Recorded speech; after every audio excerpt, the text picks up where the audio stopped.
You're listening to the Shout Podcast, the official health and wellbeing podcast from the Firefighters Charity. Hi, welcome to another episode of Shout Podcast from the Firefighters Charity. My name's Kim Robson, and over the next half hour or so, I'd like you to sit back and listen to a few of the ways the charity can and has changed people's lives, as well as how you can help to support it and how other organisations are also doing their bit to help. In this episode, we'll hear a powerful account from retired firefighter Roger Moore as to how the charity helped him to come to terms with his PTSD and, as you'll hear, how it stopped him from potentially taking his own life. Later, you'll hear what happened when I caught up with Cressy Westling, the co-founder of sustainable luxury accessory makers Elvis & Cressy, to find out why donating 50% of profits from their recycled fire hose range is so important to them.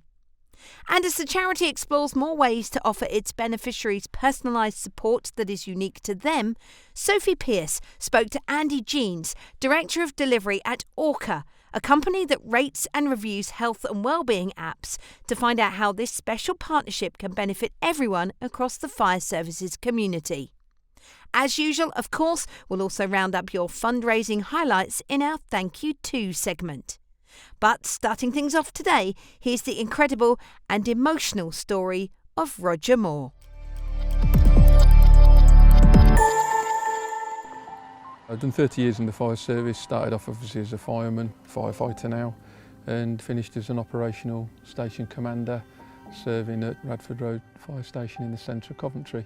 You did what you joined for, which was to go out and look after and save people and maybe put yourselves at a reasonable risk to save somebody else. I mean, some of the incidents I've been to 2 air crashes where everyone was killed and we stayed on scene to cut body parts free. House fires, I've had people that are just burnt beyond recognition, and I've had people that we've been brought out of the buildings and you've been working on them and they've died and took their last breath while they've been with you. You can't always save life, but 99% of the time, you know, you do have that good thing where you cut someone out of a car and they leave and they're well and you feel like you've done a good job. Thoroughly enjoyed my career. I'd do it again straight away. Retired in January 2013. Pleased to be retiring and thought nothing was wrong. It was just totally different. I expected him to be happier because he was retired. He decided he wasn't going to do another job. I thought bored or depressed, that's how it came across. Which one's your favourite then? Look at you, look, he's got hair there. That's the long service medal for 20 years, long service. That's extra congratulations we received after a serious house fire in Coventry, where sadly the people died in the end.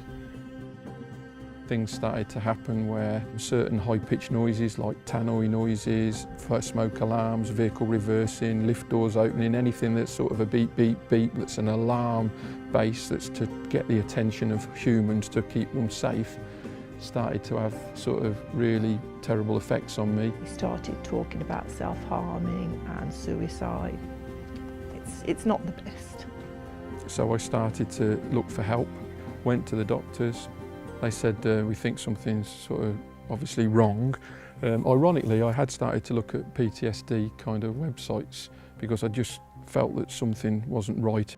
Some friends contacted the fire service and they said to ring the Firefighters Charity. Got in contact with them. I went down to Harcombe House for a week at the end of March, where myself and 7 other people from the fire service, some retired, some not, with health issues, were looked after for a week. And I can honestly say the Firefighters Charity, getting me down there and giving me the week down there, definitely saved me from considering doing more serious self-harm and possibly stopped me committing suicide. That's the strangest and the hardest thing for me. I don't know why.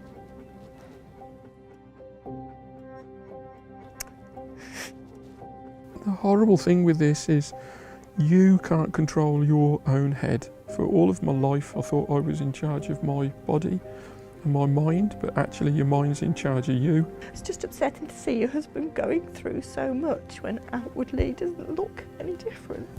I hadn't got a clue what they did and I just expected sort of very basic stuff, but what I got was absolutely first class, well understood, appropriate therapy for firefighters. And then when he came back, I don't know what they did in that week, but it sort of changed him. The physical things they do, the exercise they get you to do, releases like natural endorphins that give you a high when you're low. The kind of meditation side that I've done helps you to calm and focus and stop thinking about all the other stuff. And all the things they've given you over 1 week. And they're not just there for that period of time, they're there on the end of the phone. He's never going to be fixed, he's never going to be the same, because they've said that he just has to live with it now.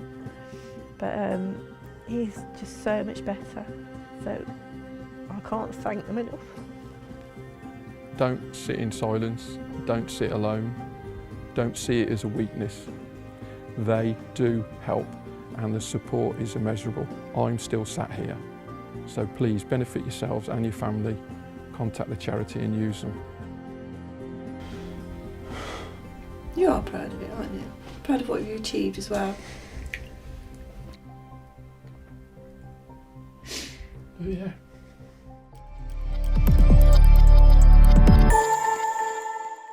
What an incredible story. That was actually recorded back in 2018, and not long after, I'm pleased to say that Roger deservedly won the charity's Spirit of Fire Beneficiary of Courage Award. And today, he continues to support the work of the charity as an ambassador for its mental health support services. Thankfully, today there are many ways that you can get support if you're struggling with your mental health. Picking up the phone to the charity is the best place to start. But if you're looking for a digital option, the charity has partnered with Orca, a company that rates and reviews health and wellbeing apps, to offer a portal through which you can browse verified, independent reviews of helpful apps before downloading. Sophie Pearce spoke to Orca's Director of Delivery, Andy Jeans, to find out more. Hi Andy, thank you so much for joining us. First of all, would you like to introduce yourself? Thanks, Sophie. It's a real pleasure to speak to you. So my name's Andy Jeans. I'm the Director of Delivery at a company called Orca. What is Orca, other than being a type of killer whale, which you must hear all the time? We do. And actually, just as a side note, our logo, if you have a look at it, was originally based on a killer whale's fluke. So there you go. Next time you see it, you can think of that. So Orca, it stands for the Organisation for the Review of Care and Health Applications, and in that sense, we're sort of a bronze seal, i.e., we kind of do what we say on the tin. So our job is to look at health and care applications and help people navigate the many thousands that are out there to find the ones that are good and safe. Why are apps so useful when it comes to being health and wellbeing tools? So, I mean, that's a great question. There are so many apps out there, and there's so many possible uses for them. If you consider the opportunities to use them to support your healthy lifestyle, for example, so anything around nutrition or exercise, anything around condition management. So it might be that you've got diabetes or COPD, or even just something around self-care, maybe some physiotherapy exercises. So there are so many opportunities to use them, and I think that's one of the real benefits. Another benefit being, of course, that you can use them in your own time and wherever you might be. So digital tools really offer something that many of the other more traditional care routes don't. That's all. And tell me about the work that you're doing with the Firefighters charity. So the work that we're doing with the Firefighters charity is fantastic. We've as an organisation, as I mentioned, we review health and care apps. But what we do over and above that is we then publish the findings of those reviews so that people can find the apps that they're looking for according to their needs and their requirements. So the work with the Firefighters charity revolves primarily around this library of apps that we've produced for them. So it's firefighters.orca.co.uk, just a small plug there, and it functions very much as a comparison website you would, as you'd imagine. So you can visit the site; it's free to use, and you can type in anything that you might have a concern with and that you think apps could add value for, or even something that you're not sure if there's something an app can support with. You can test it out just to see what's out there. So for example, I could visit the site and I could type in mental health, or I could type in diabetes or whatever it might be, and back would come the search results for any of the apps that we've reviewed in that particular area, as well as information about what that app does, its functionality, how it's performed in its review, and also information about how you can download it. So there's a link straight through to download it. So ultimately, the work that we do circulates around that library. And how do you rate and review apps? And there's so many. How do you review them? Oh, absolutely. I mean, great question again. And there are so many, as you say. I mean, last count there's 360 odd thousand. So we're talking an awful lot of apps. And of course, there's such a wide range of apps out there. Not only in terms of sort of the conditions that they help people and support with, right through to actually the complexity of the apps and what it is that they're designed to do. So, what we do and what we work with partners and the NHS, NICE, for example, there's many partners that we work with. And what we do is we have understood what are the main concerns that people have and the main blockers in terms of digital health adoption, and those tend to be around governance and trust and awareness and accessibility. And we've understood those core needs and we've built a review process that reflects that. So we have three main review category areas of user experience, data security, and of course clinical assurance. And in each of those you've got numerous questions that tie in that allow us to search for evidence that shows compliance with various areas, and app developers having followed necessary frameworks and regulations, etc. But not only that, not only is it a question of understanding what best practice looks like in all of those areas, but then there's actually the complexity of weightings as well. So, for example, understanding that there isn't going to be one review process that's appropriate for all apps. So, for example, you wouldn't need to give an app that times how long someone brushes their teeth the same level of scrutiny as maybe an app that could be a medical device, could act as a diagnostic tool or anything like that. So you need to be looking at the weightings as well to make sure that you're actually appropriately responding to what it is that the app's designed to do in terms of the level of scrutiny that you apply. We talk a lot about preventative resources, not waiting for things to get really bad before seeking help, which we know is something that affects many of our beneficiary base, this idea of not wanting to be a burden or thinking you're not too bad. Why do you think apps are good in that respect, the sort of journey of recovery? The main advantages is that the user of an app is in control and doesn't need to, as you say, feel like a burden. They can actually take the lead on their own care, which is an extremely powerful concept and an extremely powerful feeling to actually have someone that feels capable of driving their own well-being. And I mentioned before some examples around how apps could be used to support lifestyle management. So you've got everything right from, for example, helping someone avoid getting diabetes, for example. Maybe someone's been identified as at risk of getting diabetes. So it might be that apps could support them with their lifestyle management. So it might be something to support smoking cessation, or alcohol monitoring, right through to nutrition and diet. So that's just one example. But as you say, the exacerbation element as well. So people not wanting to make existing conditions worse. And apps really do provide some excellent opportunities to as I say, put the right tools in the hands of people to use, at the right time for them. Our practitioners are also beginning to recommend apps from the Orca library and signposting to Orca to people that are coming through the charity as part of their personalised programme. Why do you think this is such a positive step for the charity? It's absolutely huge, Sophie. So you've got within the work that we're doing with the Firefighters Charity, as well as this library, we have what we refer to as Orca Pro licenses. For example, just to talk you through the journey, what would happen is one of the practitioners would identify, for example, that someone is struggling with sleep. or they could do with using a certain app to support with elements of their physiotherapy. And they would be able to put in the recipient, the service users, the beneficiaries' email address or phone number, and actually send a link to that app straight to that person's phone, so that they would then be able to engage in it. Again, as I say, there's a whole load of control in this, so they would be able to engage in it as and when they're ready to.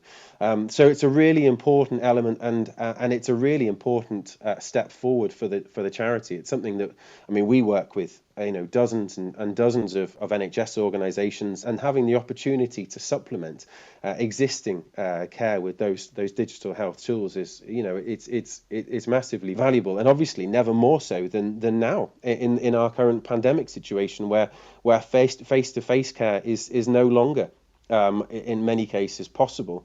And obviously, so therefore the facility to recommend apps and build in that distant care route is wonderful. And can you remind us just once more, how can our beneficiaries access them if they just want to browse the library themselves rather than be recommended them by our practitioners? So as a reminder, the site is at firefighters.orca, which is ORCHA.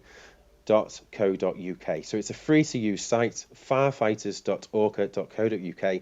They can visit the site. It's self-explanatory. You visit the site, you can type in what it is you're looking for an app for, and click search, and away you go. I mean, over and above that, if someone is particularly interested in finding a particular app, then you'll see that there are actually filters as well. So you can filter if you're looking for an app for maybe an iPhone or an Android device, or maybe an app that's entirely free rather than one that might offer additional functionality at a cost, or maybe an app for a particular demographic. So it really is a resource that we would encourage all beneficiaries, as well as other firefighter charities, stakeholders, the staff, the team members, etc., to get involved in and use to support not only themselves but also their friends and family members as well.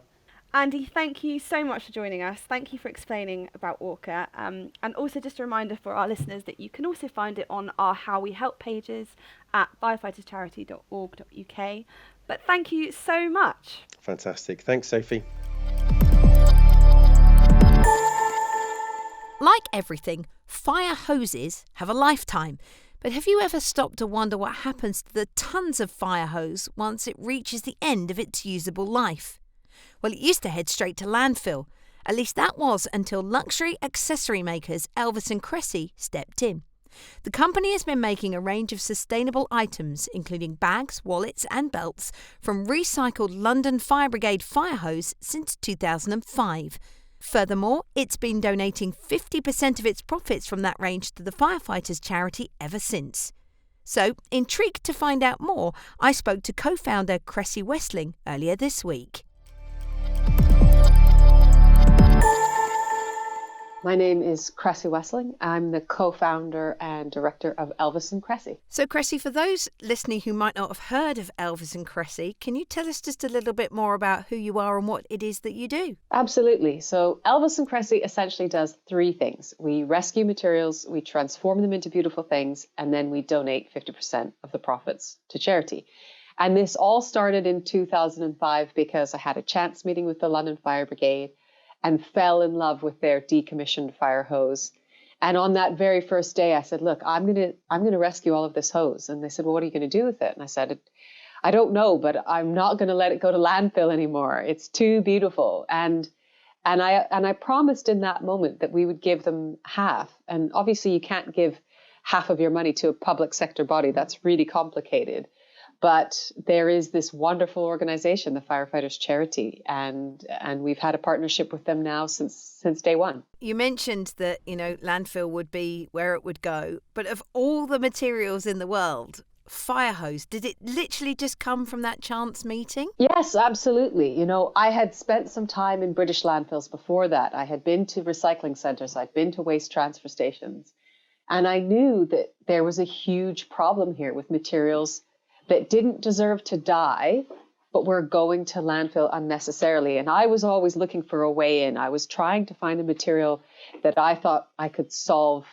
And in order to put that much time and effort and love into something, you do have to be inspired by it. And the fire hose is just so beautiful, and it has so much history.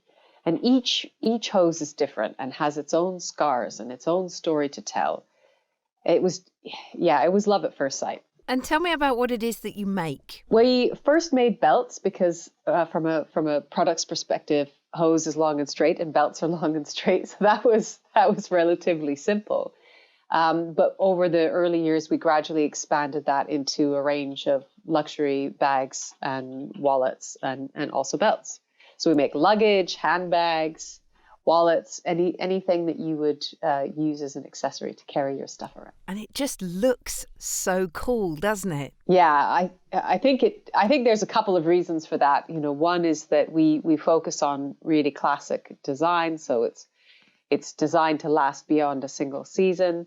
And the other thing is that the hose is just this, beautiful material that tells its own story and has its own scars. And despite using the same pattern, we'll never have two pieces that are the same.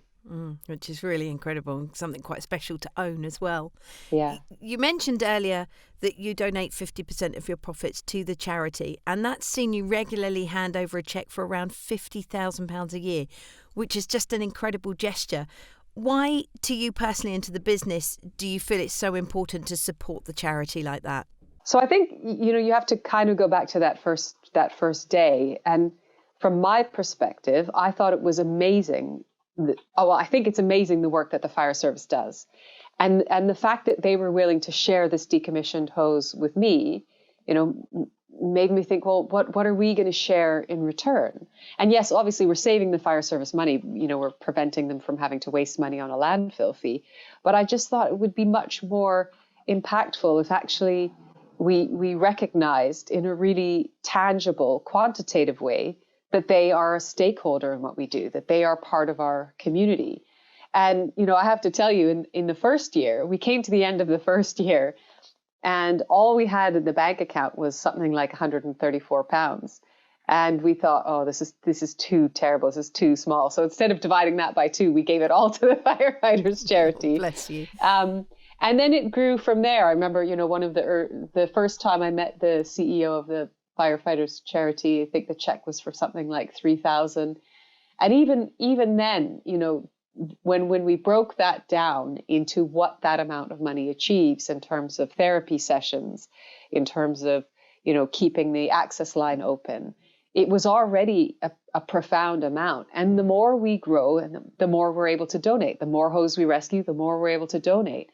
And for us, it's really become, the major success that we celebrate. Back in 2018, you managed to get the Charity Spirit of Fire Award for the Non-Beneficiary Supporter of the Year. I'm sure that is one of many awards that sit on your mantelpiece, but what did that mean to you? I think that one, of all of the awards, I think that one meant the most to us because, we knew that we always wanted to support the fire service community, and we didn't expect anything in return. We get the hose. For us, that's enough. But I think what happened at that year, and what's continued to happen since then, is that we've all recognized, ourselves, the firefighters charity, the fire brigades across the UK, that we're in this together, and that we really are a community. And the award was just definitely a statement of that fact. It was lovely. So I hear on the grapevine that there's an exhibit coming up at the V&A Museum that you're going to be involved with. Can you tell me more about that? Yeah, absolutely. We, obviously this has had a few corona delays, but we were asked by the V&A to contribute a piece late last year, I think, and the exhibition starting on the 21st of November, and it's going to the end of September 2021, at which point the exhibition, which is all about the history of the bag, is going to travel museums around the world. And, it's pretty overwhelming for us to have been asked to contribute a bag, and it is one of our full fire hose luggage pieces. Because we're right there next to, some of the world's biggest, most iconic luxury brands and some of their most important statement pieces. And there our bag is really as a statement about where the future of luxury is going, the future of accessories are going, and how you can have something that's beautiful and wonderful, but that also has impact and purpose at its very core. Oh, that's fantastic. You must be so proud, and rightly so. It's going to be amazing. Yeah, I think it is a bit astounding for us. We suddenly, we've produced a British icon, which I think is just overwhelming for all of us, including the fire service and the firefighters charity. So obviously, if people are interested in owning a bit of this history, a bit of fire hose that's become an amazing, iconic piece of, like you say, a bag or a belt or a wallet or a phone case or something like that, they can obviously go to the shop for the Firefighters Charity. But where can they find out a bit more about you, Elvis and Cressy? So they can follow us on any of our social channels. Our handles for Facebook, Instagram, and Twitter are all Elvis and Cressy, Elvis A-N-D Cressy. Or they can go to our website, elvisandcressy.com. It's been an absolute pleasure to talk to you. Can't wait to see the exhibition as well. Thank you so much, Cressy. Thanks a lot. We may have left summer behind us now, but that's not stopped you from taking on some incredible fundraising challenges and feel-good moments over recent weeks. So here we go again with another Thank You Too segment. First up to Lizzie Felton, who raised a fantastic £195 by completing a virtual Cader Idris mountain race. Lizzie ran the same steep stretch of hill over and over again to clock up 17.53 kilometres and 920 metres of elevation. Thank you to Matt Constable for completing his 2.6 challenge by lifting a total of 2.6 tonnes over a single day. He raised an incredible £802. Also thanks to London Fire Brigade Training and Professional Development Department, which held an online bingo event recently, raising a fantastic £210. Next to Paul, Adrian, Colin and David from Kent Fire and Rescue Service, who took on the epic Lockdown Alp de Zwift Challenge to raise £570. Congratulations to Louis Beeston for raising £90 by completing 499 press-ups, 499 sit-ups, 499 burpees and 99.9 kilometres on a bike. Well done to new Northumberland Fire and Rescue Service recruits for raising a spectacular £1,323 by completing a team run of 9.99 kilometres, carrying a 30-kilogram dummy casualty. Kaylee and Eddie McInnes, meanwhile, walked the Firefighters Heritage Trail to honour the 60th anniversary of firefighters who lost their lives in the Cheapside Street fire disaster. Kaylee wore a 20-kilogram rucksack and raised a fantastic £500. And to Anthony Poynton from Cheshire Fire and Rescue Service, who raised a fantastic £562 by cycling 130 miles. And finally, a big thank you to Hampshire firefighter Steve Holder for raising £520 by running 22 miles from Havant Fire Station to our Marine Court Centre in Littlehampton. In terms of feel-good moments, you can't get more feel-good than an animal rescue, and crews from Delabold Community Fire Station in Cornwall recently conducted a perfect rescue when they saved a scared kitten that had become trapped in a drain. Well done to the crew from S55 Leyland, who recently took part in the Cheshire Firefighter Virtual Fitness Challenge, which saw entries from across the world. We're pleased to say that the Leyland crew were awarded the title of third fittest fire crew in the world. And to finish, we must say another shout out to all of you who are taking part in the National Car Wash this autumn. Whether you're hosting a car wash event or completing a virtual 999 car wash challenge, you're all fantastic, and we're so grateful for your support.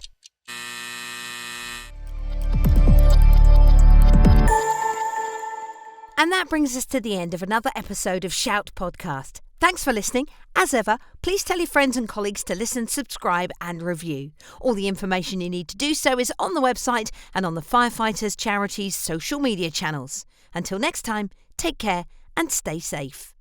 You've been listening to the Shouts podcast. For more information on the show and how the Firefighters Charity could support you, check out www.firefighterscharity.org.uk.